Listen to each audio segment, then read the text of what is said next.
வணக்கம் நேயர்களே, நான் உங்கள் மருத்துவர் எஸ்டி வெங்கடேஸ்வரன் பேசுகிறேன். உணவே மருந்து அப்படின்னு பார்க்குறோம். அப்போ சில விதமான நோய்களுக்கு உணவில் நம்ம கொஞ்சம் மாற்றங்களை ஏற்படுத்தி கொண்டாவே அந்த என்ன சொல்கிறது அந்த டிசீஸ்லேருந்து ஈஸியாக வெளியே வந்துடலாம்.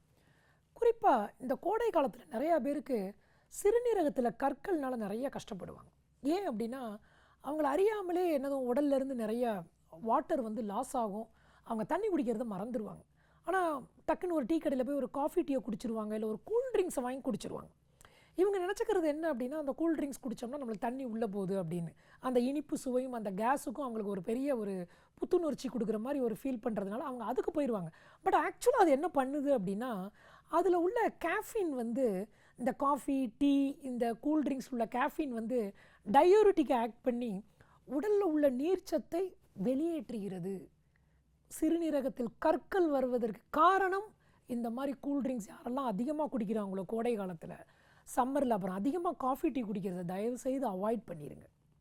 அப்போ உங்களுக்கு கற்கள் இருக்குன்னு தெரியுது, இல்லை சார் எனக்கு தெரியலையே சடனாக வந்துருச்சு அப்படின்னா மெஜாரிட்டி பேருக்கு இந்த மாதிரி ப்ராப்பராக சுத்தமான தண்ணி குடிக்காமல் இருக்கிறது முதல் காரணம். கொஞ்சம் பேருக்கு பரம்பரையிலேயே இருக்கும். பரம்பரையிலே இருக்குன்னு தெரிஞ்சது அப்படின்னா நீங்கள் ரொம்ப கேர்ஃபுல்லாக இருந்து பிளெயின் வாட்டரை கொஞ்சம் லிட்டரு கணக்கு அந்த சம்மரில் குடிச்சிருங்க. வேறு எதுவும் வேண்டாம்.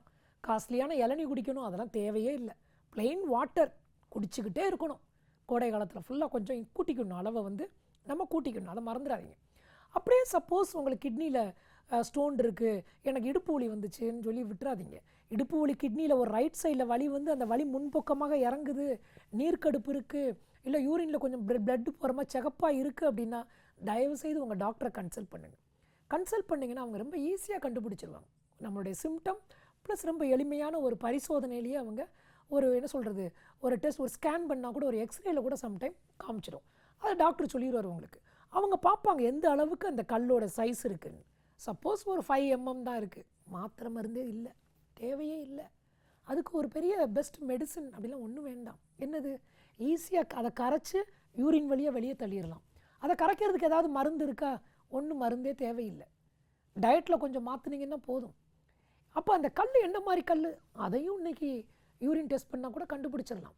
அப்போ யாருக்கெல்லாம் ஆக்சலேட் கேலிக்குலை அப்படிம்பாங்க, அந்த ஆக்சலேட் உள்ள ஸ்டோன்ஸ் யாருக்கெல்லாம் இருக்குன்னு தெரியுதோ அவங்கெல்லாம் ஆக்சாலிக் ஆசிட் எதில் கம்மியாக இருக்கோ அந்த மாதிரி உணவுகளை கொஞ்சம் எடுத்துக்கணும். ஆக்சாலிக் ஆசிட் எதில் அதிகமாக இருக்குது அதை தவிர்க்க பார்க்கணும். எதில் அதிகமாக இருக்குது? தக்காளி. அப்போ கொஞ்சம் பச்சையாக தக்காளி இருந்துச்சு, கிட்னியில் கல் இருக்குங்கிறவங்க கொஞ்சம் கேர்ஃபுல்லாக அதை கொஞ்சம் குறைச்சிடணும். வேறு என்ன அப்படின்னு நம்ம பார்த்தோம்னா கொள்ளு அதிகமாக ஆக்சாலிக் ஆசிட் இருக்குது. குறிப்பாக கிட்னி ஸ்டோன் இருந்தால் கீரைகள் ஸ்ட்ரைட்டாக கட் பண்ணுங்க. எந்த கீரைன்னு டவுட்டாக இருக்குன்னா எந்த கீரையும் சாப்பிடாதீங்க. கிட்னி ஸ்டோன் இருந்தால் குறிப்பாக என்ன கீரை அப்படின்னா பருப்புக்கீரை, அரைக்கீரை, பாலக்கீரை, முருங்கைக்கீரை. இந்த கீரைகளில் ஆக்சாலிக் ஆசிட் மித்த கீரைகளோட கொஞ்சம் அளவுக்கு அதிகமாக இருக்கிறது. தயவுசெய்து விட்டுருங்க. அதே மாதிரி டீ வேண்டாம். ஸ்டோன்ஸ் இருக்குது அப்படின்னா டீயையும் நீங்கள் என்ன பண்ணணும், கண்டிப்பாக குறைக்க வேண்டும். கொள்ளு, கேசரி தால் அப்படின்னு ஒரு பருப்பு இருக்கும். அந்த கேசரி தால்லையும் ஆக்சாலிக் ஆசிட் மிக மிக அதிகம். இது மட்டும் இல்லாமல் கேஷு முந்திரி பருப்பு, அப்புறம் ஆல்மண்ட் பாதாம் பருப்பு, இதுலேயும் என்ன இருக்குது அப்படின்னா ஆக்சாலிக் ஆசிட் ரொம்ப அதிகம்.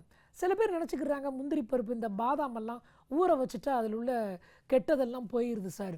அப்படிலாம் ஒன்றுமே கிடையாது. நீங்கள் ஊற வச்சு சாப்பிடுவீங்களோ ஊற வைக்காமல் சாப்பிடுவீங்களோ அதில் உள்ள ஆக்சாலிக் ஆசிட் இருக்கிறது. தயவுசெய்து அதை தவிர்த்து விடுங்கள். தவிர்த்து விட்டுட்டு கரைக்கிற மாதிரி என்னது பார்லி வாட்டர், டயூரிட்டிக்காக நீரை நிறைய வெளியே கொண்டு வரணும் அப்படின்னா பார்லி வாட்டர் அவங்க குடிக்கலாம். வேறு வெண்பூசணி சாறு, அதுக்கப்புறம் வேற ஒன்று குடிக்கலாம் அப்படின்னா நிறைய நீர்ச்சத்து உள்ள பழங்கள். இப்போ இந்த சம்மரில் வாட்டர்மெலன் ரொம்ப ரொம்ப நல்லது. வாழைத்தண்டு ஜூஸ் குடிக்கலாம், வெள்ளரிக்காய், அப்புறம் பூசணி ஜூஸ், இதெல்லாம் குடித்தோம் அப்படின்னா ரொம்ப குயிக்காக அந்த நீர் அந்த சிறுநீரத்தில் உள்ள கற்கள் காணாமல் போயிடும். ரொம்ப ரொம்ப ஈஸிங்க. ஸ்டார்டிங்லேயே நீங்கள் இதெல்லாம் தவிர்த்து விட்டு கொஞ்சம் ட்ரிங்கிங் வாட்டரை கூட்டி கூல்ட்ரிங்க்ஸ் டீ குறைச்சிருங்க. இப்போ நம்ம பார்த்தோம் பாருங்கள், இந்த ஜூஸஸை குடிங்க, கிட்னி ஸ்டோன்லேருந்து ஈஸியாக தப்பிச்சிடலாம். அப்போ இந்த உணவு பழக்க வழக்கங்களை சம்மரில் இருக்கும்போது கொஞ்சம் மைண்டில் வச்சுக்கோங்க. ஆரோக்கியத்தை மேம்படுத்தலாம். மீண்டும் சந்திப்போம். நன்றி, வணக்கம்.